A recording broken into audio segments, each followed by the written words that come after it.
बुराई से दूर करूं जो आवश्यक ही नहीं हमारे मनुष्य जीवन की।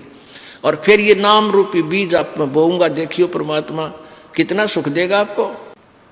अब कल आपने सुना था तिल भर मछली खा के परमेश्वर कहते हैं और लाख गऊ दे दान। एक गऊ, लागड़ गऊ, दूध वाली गऊ दान देने का बहुत पुण्य लिखा पुराणों में। कहते हैं तिल भर मच्छी यानी मांस खा के एक तिल जितना और लाख गऊ दे दान, उससे भी कोई लाभ नहीं होगा तो भी नरक निदान है। ओहो। तो इसी प्रकार परमात्मा कहते हैं जरा सा भी तम्बाकू खा लिया इस नाम लेने के बाद और बीड़ी सिगरेट पी ली या पान खा लिया जिसमें नशा होता है, तो उसी दिन तेरा भक्ति नष्ट हो जाएगी, ये नाम नहीं रहेगा। अब समझदार व्यक्ति नहीं गलती करेगा। जैसे माता गर्भ को रख यतन बना और ठेस लगे तो छन्न हो तेरी, ऐसे भक्ति जा। किसी बहन को 5, 7, 10 वर्ष में कोई गर्भ रहा हो, फिर वो रात में भी दुखी रहती है, चिंतित रहती है। जब वो करवट लेती है तो भी एकदम उठ के बैठ जाती है, कहीं मेरे बच्चे पर दबाव तो नहीं पड़ गया और ये खराब तो ना हो गया है, भगवान मेरा गर्भ खराब ना हो जाए। तो वो फिर उसको प्रफुल्लित कर लेती है, फिर वो बालक, वो लाल उसको प्राप्त होता है। ऐसे ही ये भक्ति है, इसको इतने जतन से रखना पड़ेगा आपने यदि परमात्मा चाहते हो ना। यह आने की कोई आवश्यकता नहीं, क्यों डले ढो खाम खा। और आज देखना कुछ दिनों के अंदर ये समाज सुधरेगा, आपकी हर इच्छा परमात्मा पूरी करेगा, घर का दुख मिटेगा, शरीर का कष्ट मिटेगा जो लाखों रुपए से बिना मिटना था। तो फिर आपको कितनी शांति और कितनी खुशी होगी और कितनी उमंग से आप आओगे। पहले वो बीमारी पर पैसा लगाते थे, फिर दान में खर्चोगे और दान से आपको पुण्य होगा। कहते हैं धर्म तो धसके नहीं धसके तीनों लोग और खैर आयत में खैर है कीजिए आत्म भोग। अब हमने ये साधना करके क्यों करते हैं साधना कि हम सुख सागर प्राप्त करें, हम सतलोक में चलें। हम कहाँ से आए थे और क्यों फंसे काल के जाल में। आप जी को अब एक सृष्टि रचना सुनाना चाहेगा ये दास, जो परमेश्वर पूर्ण ब्रह्म कबीर परमेश्वर जी ने अपने द्वारा रची हुई सृष्टि को स्वयं ही आकर बताया है। क्या बताया था परमात्मा ने? धर्मदास ये जग बोराना, कोई न जाने पद निर्वाणा। यही कारण मैं कथा पसारा, सबसे कहिए एक राम नियारा। यही कथा जग जीव सुनावो, सब जीवों का भरम नसाओ। भरम गए जग वेद पुराणा, आदि राम का वेद न जाना। अब 600 वर्ष पहले परमात्मा ने ये कहा था कि धर्मदास अब तुझे मैं ब्रह्मा विष्णु महेश की उत्पत्ति बताता हूं। अब मैं तुमसे कहूं चिताई और इस तेरे देवन की उत्पत्ति भाई, तेरे तीनों देवताओं का जन्म कैसे हुआ ये बताता हूं। अब धर्मदास जी चिंगर गया कि हे महाराज आप तो बड़े, क्योंकि कबीर परमेश्वर जी मुसलमान फकीर के रूप में मथुरा में मिले थे उस पवित्र आत्मा धर्मदास जी को, और परमात्मा ऐसे काटे का ज्ञान सुना रहे थे। धर्मदास जी उकस उकस के नाराज हो रहे थे अंदर अंदर से कभी, और फिर ज्ञान तथ्य देखकर सामने गीता और वेदों को और पुराणों को फिर कुछ मन में सोचने पर विवश भी हो रहे थे। अब परमेश्वर कबीर जी ने जो सृष्टि रचना सुनाई थी, ये दास आपको एक बार मौखिक सुनाएगा वर्बली, और फिर आपको प्रमाण दिखाएंगे अपने ही सदग्रंथों में। हे भगवान, तो पुण्यात्माओं, पूरा विश्व परमेश्वर की परिभाषा से अपरिचित है, और जब तक हम परमात्मा की परिभाषा से परिचित नहीं होंगे हम भक्ति भी नहीं कर सकते। क्योंकि ये नकली संत, ये महंत, ये मंडलेश्वर महर्षि, आपका ऐसे ही हंडोला बनाए रखेंगे, ये नाम ठीक है, वो ठीक नहीं है, ये ऐसी भक्ति करो, ये ऐसा कर लो। कोई बात हुई या? अब एक भगवान और उसके पाने का रास्ता भी एक ही है। आम का बीज एक ही है, आम की गुठली, और बबुल का बीज बीज करने का ये भी आम देगा? कभी नहीं लगेगा। सबसे पहले परमेश्वर पूर्ण ब्रह्म कबीर देव जी अकय लोक में रहते थे। अकय लोक, उसको अनामी लोक भी बोलते हैं। उसमें परमेश्वर अकेले थे। उस पूर्ण परमात्मा ने, कबीर जी ने अपने वचन से नीचे के 3 लोक और रचे, 3 लोकों की रचना की। वो कौन कौन से हैं? अकय लोक से नीचे वाला अगम लोक, उससे नीचे फिर अलख लोक, और लास्ट वाला सतलोक। अब वही पूर्ण परमात्मा अन्य 3 लोकों में भी स्वयं ही अन्य रूप धारण करके विराजमान हो गए। अब आपको सतलोक की रचना के विषय में जानकारी देंगे। परमेश्वर कबीर जी ने, यानी सत्य पुरुष ने, सत्य पुरुष का अर्थ होता अविनाशी परमेश्वर,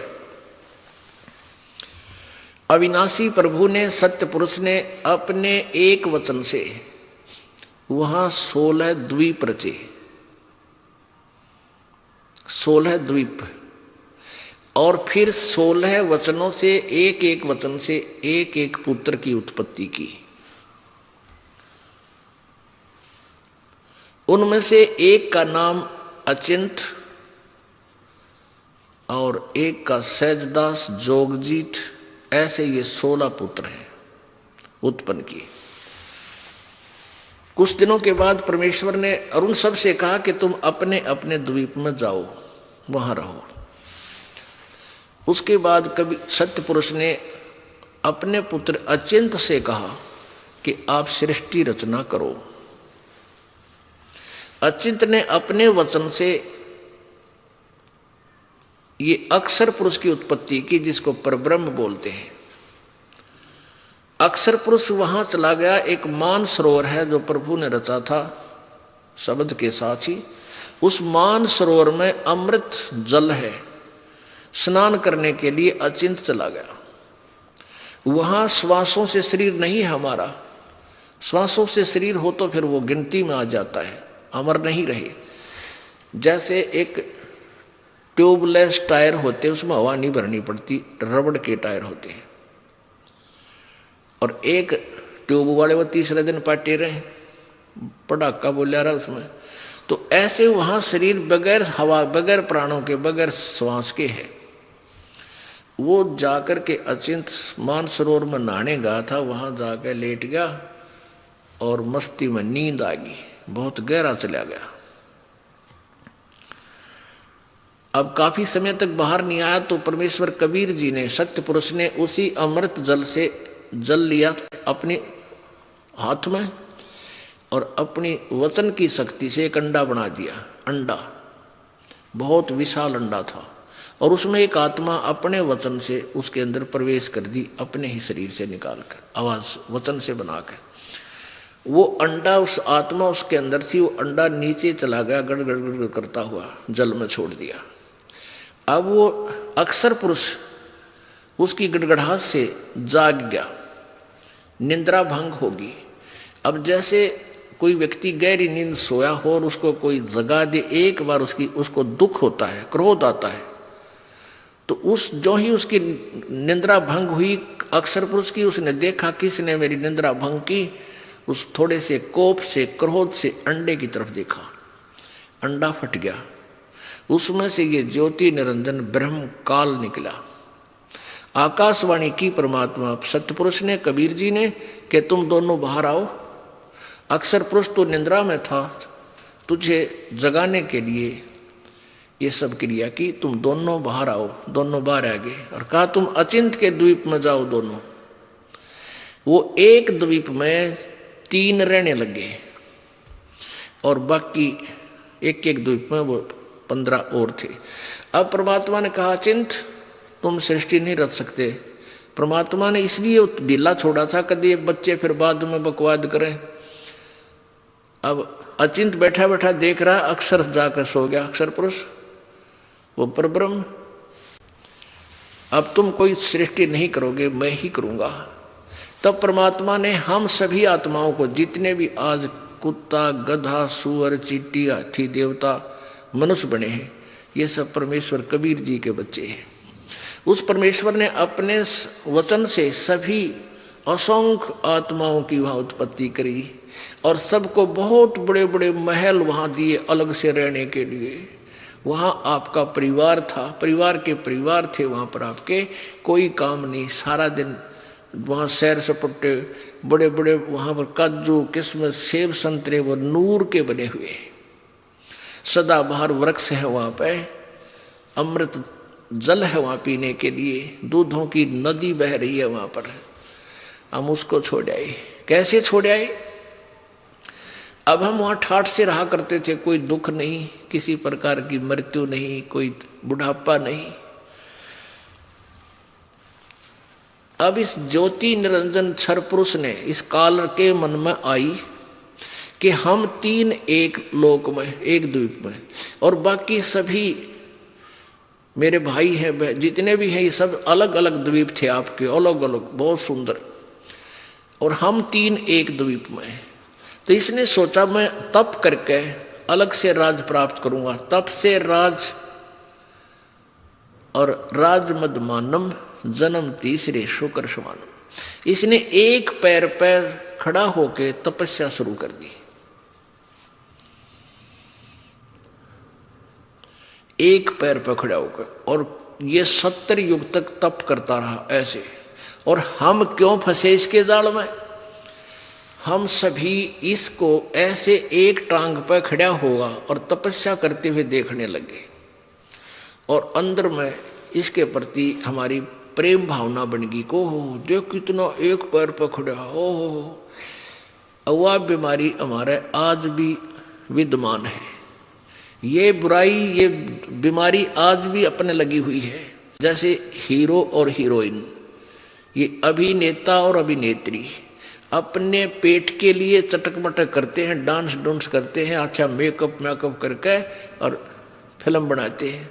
और ये भोले प्राणी युवा बच्चे उनको देख देख कर का वो मेरा फेवरेट हीरो है, वो मेरा फेवरेट हीरो है। टट्टू के फेवरेट है, बताओ, वह नाचते कूदा अपने पेट के लिए, तुम उसको उसके ऊपर आसक्त हो रहे हो। अब उनमें से कोई भी हीरो या हीरोइन, अभिनेता या अभिनेत्री इशार में या बरवाला में आ जा, देख इन जवान बच्चों की वहाँ समूह कितना कट हो जा, कितने इकट्ठे हो जाएंगे, और न देखेंगे वो खड़ा इतनी 1 किलोमीटर दूर मंच पर, वो खड़ा वह खड़ी देख। हमसे जुड़े रहने के लिए हमारे चैनल को सब्सक्राइब करें और साथ में इस नोटिफिकेशन बेल को भी दबाएं।